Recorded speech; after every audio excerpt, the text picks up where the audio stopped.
আসসালামু আলাইকুম, সবাই কেমন আছেন? আশা করি অনেক ভালো আছেন। জীবনে আবারও মা হওয়ার অনুভূতিটা আজকে আপনাদের সাথে শেয়ার করব।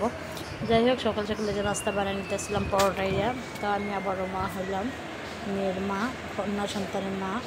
তো যাই হোক, সবাই দোয়া করবেন আমাদের জন্য। সুস্থ আছে আলহামদুলিল্লাহ, সবাই ভালো আছি, আল্লাহর দরবারেরই অনেক শুকরিয়া। তো আমার মেয়ে আজকে কত 23-24 দিন, তো সবাই দোয়া করবেন।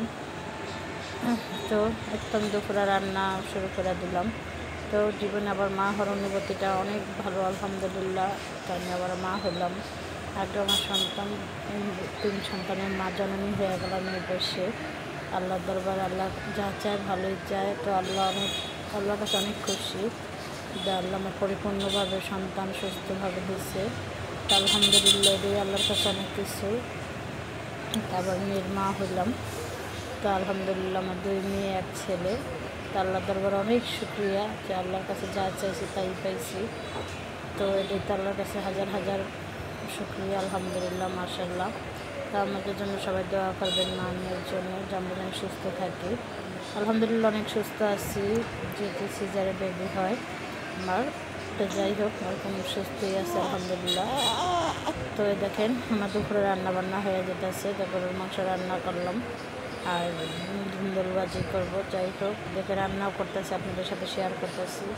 তো জানেন, এরকম প্রথমে একটা প্রেগনেন্সির অনেক সমস্যা হয়, অনেক কিছু হয়, অনেক খারাপ লাগে, সবাই জানেন। তো এরকম আমারও ছিল। আমি কম ভিডিও আপলোড দিয়েছিলাম, তারপর কম করে নেই, ভিডিও ছাড়ছিলাম। তো যাই হোক, যতটুকু পারছি আলহামদুলিল্লাহ ফেসবুকে ভিডিও আপলোড দিয়েছি। আবার এখনও যতটুকু পারবে ইনশাল্লাহ দিব, কারণ ছোটো বেবিদের নিয়ে এত সময় দেওয়া যায় না। ফেসবুকে যাই দিই আলহামদুলিল্লাহ অনেক ভালো।